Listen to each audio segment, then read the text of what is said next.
65 degrees in Mount Laurel, New Jersey. A beautiful day to talk about football, and especially winning football, because the Eagles maybe had their best performance of the year yesterday against the Cincinnati Bengals.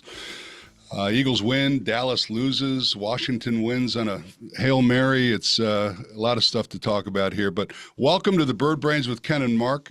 I'm ex-Philadelphia Stars tight end Ken Dunek. My partner is a longtime Eagles beat writer for NJ.com and the Trenton Times, Mark Eckel. And we've got another special guest for you today that we're going to introduce here in a second. I do want to mention that this podcast is sponsored by Gateway Mortgage. Our good friend Chris Wilhelm has plans that will satisfy all of your mortgage needs, whether it's a refi, new purchase, or whatever. Call Chris at Gateway Mortgage, 856-810-1222. That's Chris Wilhelm, Gateway Mortgage, 856-810-1222. And we're recording this from the plush suite recording studios in Mount Laurel. Joe Gangemi is our host, and he does a great job producing these podcasts. He also does some promotional business videos as well. So if you have a video need and you'd like to talk to Joe, reach out to Joe at SuiteRecording.com.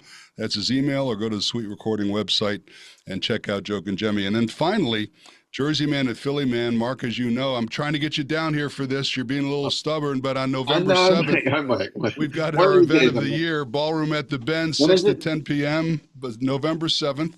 And if you like beautiful girls, beautiful news anchors, Brenna White from Channel 10 is going to be our MC that night. It's a great night of fun, food, drink, charity. Go to our website, JerseyManMagazine.com, and check it out. You can get tickets there. It's the only ticketed event we do all year.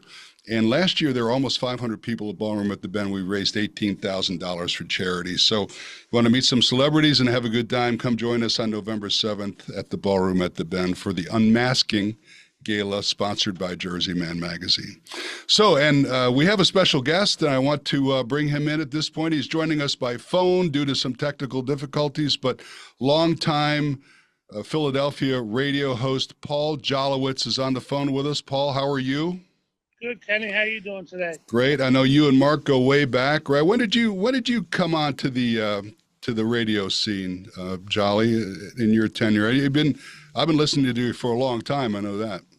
Yeah, I've been on WIP for about 30 years, and then Prism Television before that. Prism, wow. Yeah.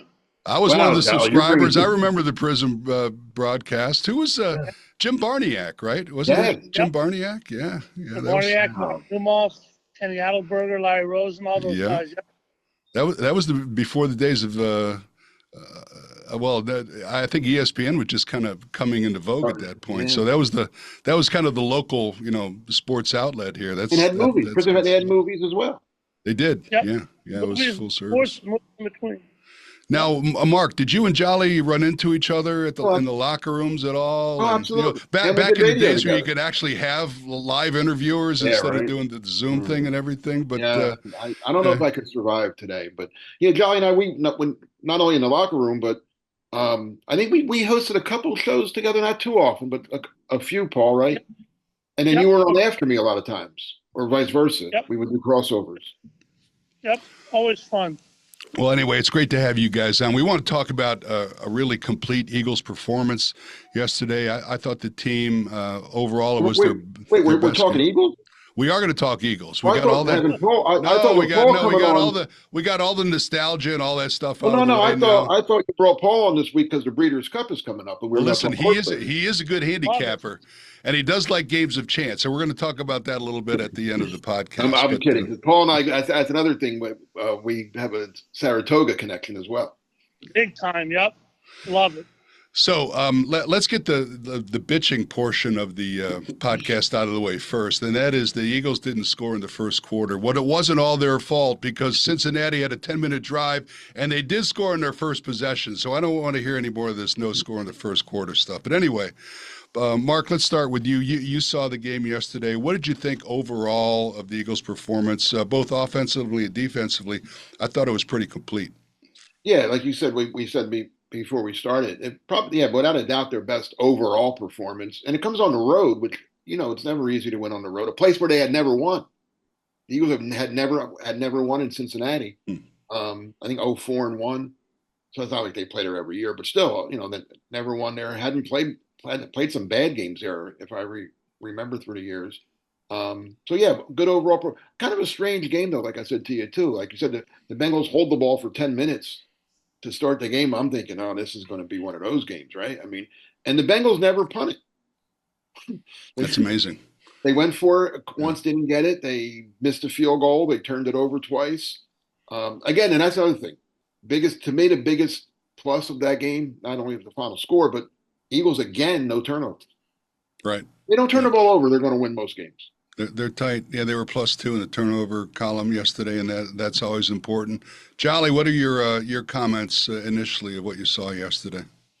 Well, a bunch of things. First of all, let me address the one thing, because I have a pet peeve against this. Stats that mean nothing to me. The fact that they never won in Cincinnati, 100% irrelevant. Different teams, different coaches. It doesn't matter, though. I don't care about stuff like that at all. But I didn't like the Eagles deferring. I'm big on taking the ball when you can't score, when you need to get something going, take the ball. But they didn't. Cincinnati went down. But after that first drive, like you guys said, it was just all Eagles. Jalen was clinical. Saquon was the main course. He's becoming their identity. You got to feed him and feed him and feed him. And then Jalen was efficient. The receivers played well. They got the two turnovers late. The pass rush, wasn't quite what it was last week, but they got going a little bit. I thought, I agree with both of you guys, far and away their best performance of this season. Jolly, you're showing your age a little bit. And at one point, back in my day, when you won the toss, you automatically took the football. I mean, it happened 99, unless there was some kind of weird weather condition or wind or something. And now it's in vogue for every team to defer. I'm not sure exactly when that happened or why it happened. 5 years ago, analytics says that if you take the ball at the start of the second half, the numbers correlate to you doing better. But to me, it's kind of an individual. I'm sorry, Paul. What analytics tells you, and you know how I feel about analytics. I'm not an analytics guy at all in any sport, but the theory is you'll get the ball at the end. If you kick off, chances are you're going to have the ball at the end of the first half, and then you can do a double. You can score at the end of the first half, and again, then get the second half kickoff and score again. Sometimes it works, most times it doesn't. But I want the ball. Unless I'm the 85 Bears or the whatever 90 or whatever year it was Ravens, where my defense is the dominant. In fact, I have a so-so offense and a dominant defense. Hey, maybe I will give you the ball first. Figure I'm going to get a 3 and out from you, and then I'm going to get the ball at midfield, something like that.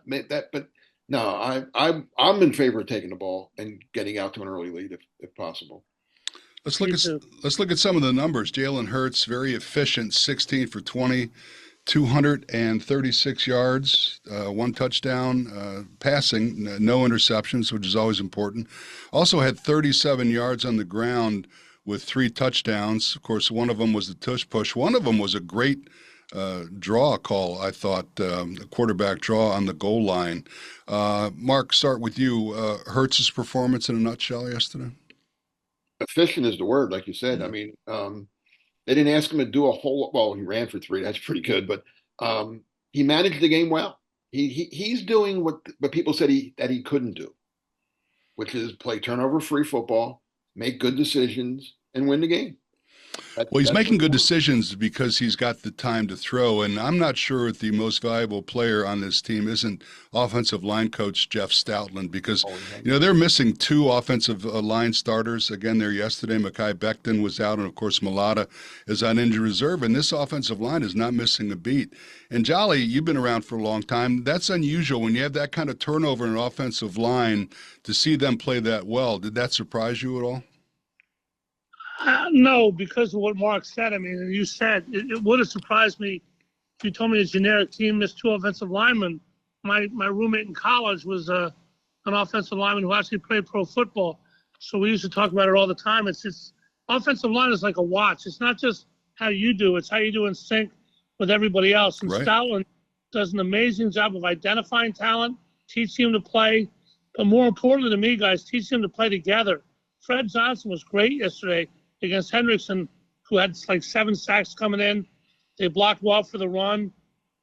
He might be the greatest offensive line coach I've ever seen. for the synchronicity of it all, not just the individual talent.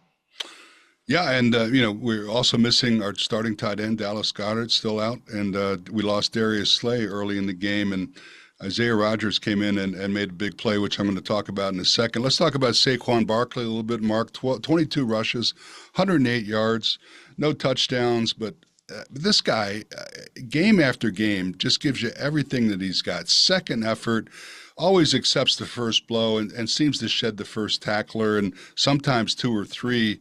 Barkley was just magnificent yesterday. Don't you agree? Oh, yeah. I mean, there's a reason he gets the paycheck that he gets every week. It's because he earns it. There's a reason he was this number 2, even though running backs shouldn't go that high in the draft. But there's a reason he was the number 2 pick in the draft this year. He's a great ball player. He keeps this going. I mean, he's going to be in Canton one day. Receiver-wise, Jolly, Devontae Smith, 6 catches for 85 yards, 45 long and 1 touchdown. That was a great catch that he made. I got to tell you something. For those of you who haven't played football in a big stadium with somebody in your face and the crowd, and to be able to haul that ball in with all those distractions, he's got great hand-eye coordination and skills. He impresses me more and more every time. Coming off of a really weak performance the week before, he only had 1 catch for -2 yards. So that was a nice bounce-back exhibition for Devontae Smith. And then A.J. Brown, another solid game, 5 catches for 84 yards, 29 long. Jolly, you got to love this receiver tandem, don't you? And they might be the best in football. They're right up there with a couple other combinations. I do love it. I mean, Devontae had a bad game last week, was determined to turn it around, and he did. His first pass yesterday lost a couple of yards again. He started thinking, he told him, this can't happen again. You saw what he did the rest of the game. AJ is AJ. The one thing that worries me, guys, is Dallas Goedert is becoming Mike Trout. The old Buddy Ryan line, availability and durability, are the most important abilities you can have. I'm not so sure I'm not looking at another tight end next year because Dallas just doesn't play enough for me. He's hurt all the time. He's a wonderful guy, but the myriad of injuries is starting to bother me. The receivers are terrific. They played well yesterday, but I'd put a big question mark next to the tight end position because Dallas is always hurt. It's not his fault, but he's always hurt. They seem to like Calcaterra. Do you think he might be the answer? Can't really block. Mark would be able to speak to that maybe as well. Not a good blocker, but pretty good receiver. He's done pretty well. Stoll would be your blocker. You need 2 for 1 there. I would look for one guy. Yesterday was National Tight Ends Day, as we all know. And yeah, Mark, you didn't even text me on National Tight Ends Day. Thanks a lot, pal. Yeah, that's the guy. They need a Ken Dunek type tight end. Is what you're saying? They do. Listen, I'm available. I have no contractual obligations, and if you give me the paperwork, I'll give you each a third, and we'll all be rich for a while. But let's do it. I want to talk about 3 key plays yesterday, and I thought by far, first of all, Cooper DeJean is making this defense so much more flexible than it used to be, because the play I'm talking about, a lot of people are talking about it this morning. He tackles, who was it? Jamar Chase yesterday on a 4th and 1. Now, they're running man, which is a little bit unusual, but because Fangio loves that Tampa too, but they're running a man defense. And DeJean follows Chase back and forth. They're kind of running a zigzag motion with the receiver, and he comes out in the flat, and DeJean sees it. Now, I thought personally that Cincinnati did a poor job. Their receivers should have gotten into DeJean's way a little bit more, but he didn't. And to DeJean's credit, he closed ground on that and brought down one of the top receivers in the game for a loss on that play. And that was in the third quarter with 41 seconds to go in the third quarter, and Cincinnati was only down by a touchdown at that point. They missed on 3rd and 1, and then they failed again on 4th and 1. I thought that sequence was as important as any in the game. I'll let you guys chime in. Oh, that was the game as far as I'm concerned. That turned. If the Bengals make that, who knows, right? Then they control. They still have the ball. They can go down and tie. Instead, they make the stop, and the Eagles scored right off that. And then now it's a 14-point game. It was not that it was over, but it was, it was pretty well in hand at that point. Yeah, that was the play. To me, that was the turning point, the play of the game. everything. I mean, 3rd and 1 was big too, obviously, to get you to 4th and 1. But, Right. I mean, what I love about Cooper DeJean, what I love about any player who has this ability is just the ability to diagnose and react instantly. You can have all the physical tools you want, but the mental side is so important. And you saw on that play, as you said, Ken, where he had the play diagnosed and then he had the physical ability to go make the play. I think he's going to be a special player because he's got that recognition that gives him the extra quick second in the backfield that everybody would like, and he has.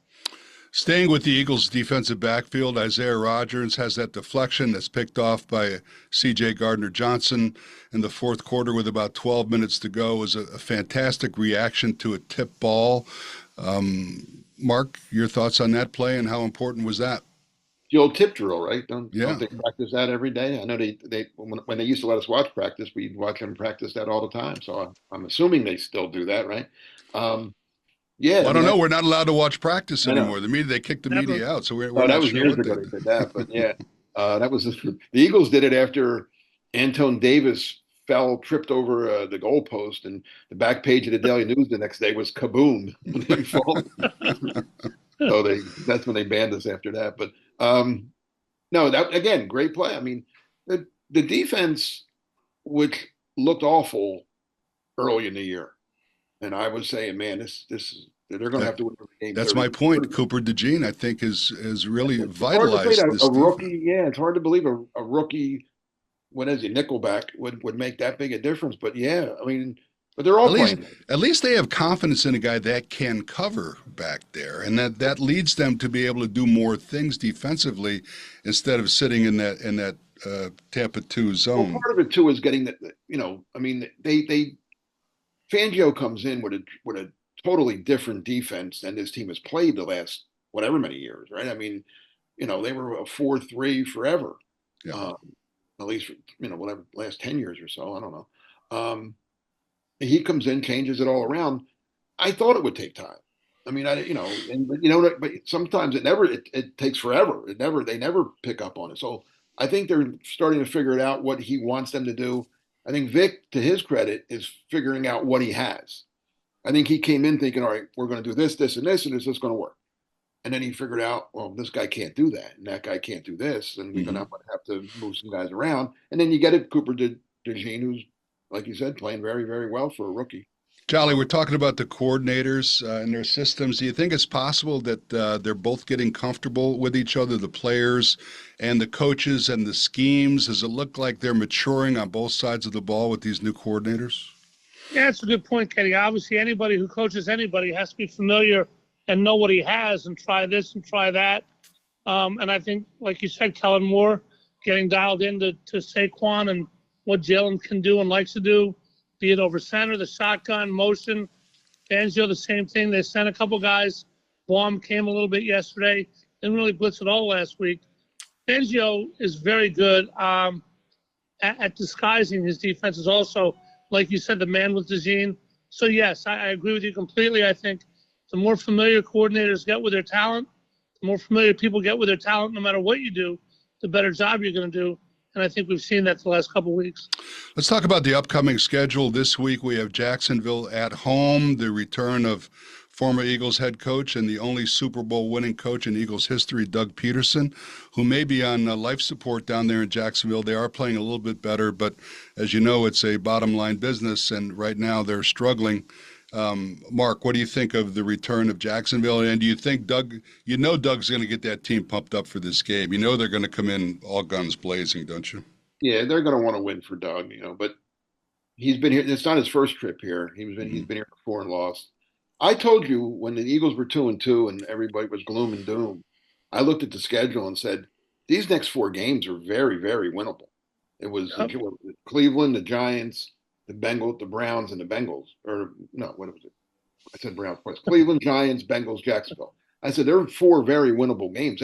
This team could and should be 6-2, and I'll stand by that. Now, I don't want to jump the gun too much, but the next 4 after this, at Dallas, Thursday night with Washington, which is going to be a huge game. Right. Who would have thought that? At the Rams. At the Rams and at Baltimore. Yeah, we got 3 road games in 4 weeks, which isn't easy. Thursday night game against a team playing out of doing everything right. Those four are going to tell just how good this team is. But they should beat Jacksonville is playing better than they were earlier in the year. Their defense just isn't very good, though. They have some talent on offense, but their defense it's not that good. It's just really good.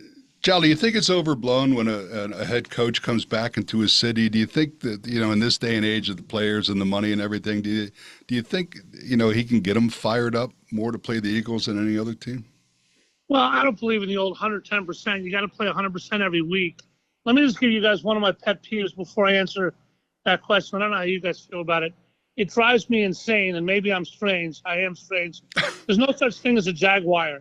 People that call this team the Jaguars make me nuts. National sportscasters, there is no such thing as a Jaguar. These are the Jaguars. That's point number one done. It makes me crazy. But yeah, when you come back, Kenny, wait a minute. Do you say Louisville or Louisville? I mean, come on, it's Louisville. Okay, all right. That's good. That's right. So you're right on both counts. Okay. Yeah, but when a coach comes back who's won a Super Bowl into a town like Philadelphia, I think it's a little different. I think in general it gets over magnified. Everybody wants to win every game. It's not like if they were playing in Tampico this week, they wouldn't be trying. But there might be that little extra whatever that Doug can put in. But like Mark said, he's been here before, not his first time back. So if I'm Nick Sirianni this week, Doug will get a quick ovation, and then you're down to football. I pretty much ignore the return thing. I think it's pretty much irrelevant. Eagles should take care of business against a pretty bad Jacksonville defense, and they got to win this game pretty easily. So let's go around. Let me just go ahead, Mark. I'm pretty sure. I'm 99% sure. Now, Paul might know if I'm wrong, but Doug will be the only the only visiting coach to come into a stadium where there's a statue of him outside the stadium. Right? There's no other stadium where there's a statue of a guy that, Vince Lombardi never came back to Green Bay. I mean, Well said, yeah. So let's go around the division. Last night, Dallas loses to San Francisco. I thought Dallas played pretty good in that game. They just ran into a tough spot there with the Niners, who needed a win. Washington wins on a Hail Mary at the end of the game against Chicago, and that Matt Eberflus is in the press conference right now making excuses for that, I'm sure. And then the Giants play tonight at Pittsburgh. We got a few minutes left, guys. Go over the NFC East. Obviously, everybody's surprised at the proficiency of the Washington Commanders. What do you think about the division, how it's shaping up? Mark, we'll start with you. It's a two-team race, I think. Dallas they'll win some more games before the year's over. They're not. Do you think the Eagles beat Dallas at Dallas in a couple of weeks? Yes. Mm. Yeah, and that's I don't. I think that's going to be a tough spot for the Eagles. Eagles. Tough, but I'm rooting for them, but I think Dallas, as hungry as they are, and their backs against the wall, I think that could be. We'll see what happens next week. I don't like to pick a game 2 weeks at a time, but Dallas just doesn't. There's something missing. Who does Dallas have this week? Do you know? I'll look it up while you guys are talking. You might have off. Paul, what do you think of the NFC East? And let me get back. Washington's good. Dan Quinn's. I've always been a Dan Quinn fan. I know he blew that Super Bowl, and that's where everybody remembers that he blew the 28-3 lead in the Super Bowl. But he got Atlanta to a Super Bowl. I don't see Atlanta going to the Super Bowl every other year. You know what I'm saying? Cowboys are at the Falcons this week. Speaking of Atlanta, I think I agree with Mark. I mean, it's hard to pick a game 2 weeks ahead of time. Dallas is a train wreck right now. No Parsons, no Lawrence, Dak Prescott. I evaluate everybody on what they do under pressure. I don't care what you do in the first quarter of a game. Talent's nice to have. I care what you do under pressure, and Dak Prescott just doesn't do it for me. This is obviously a big rivalry on the road, but the Eagles, if they don't get real banged up this week, I agree with Mark. Two-team race. Obviously, Washington got lucky yesterday, but luck's part of life. They play them twice, and those two games should go a long way toward determining the winner of this division. And that's the way they got to look at it. You got to play hard every week.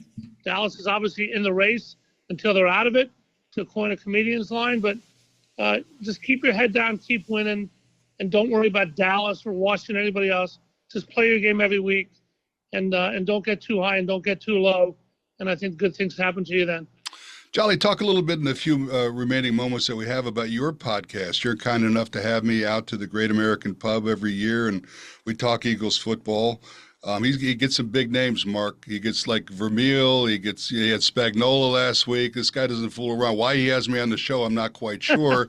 It might be out of loyalty. But, Paul, tell everybody what you got going on with Damo and the rest of your radio career. What's happening? I appreciate it. It's not a podcast, a radio show on 1490 WBCB. Gotcha. 107.3 FM. It's streamed live on YouTube as well. And, yeah, we have a guest out here, Paul Domowitz. He does an unbelievable job. He's been friends with Mark forever and ever. And we do a show from 6 to 7 Monday nights at the Great American Pub in Conshohocken, where I am right now, believe it or not. And people come out, and we have a good time. And hopefully the Eagles will make it easy for us to have a good time. And that's we have Gary Cobb tonight. Still on WIP, a couple shifts a week. Love that. I do a hockey show at WBCB on Wednesdays also from Chickies and Peace. We have a different flyer or alumni every week. I do that show with Bernie Perrant and Brad Marsh. So it keeps me busy, and I enjoy it. And we love having you out, Kenny. And just talking sports is kind of what I've made to do, and I get to do it. And it's a blessing in life when you do what you want. I wanted to play, but God decided that wasn't going to happen.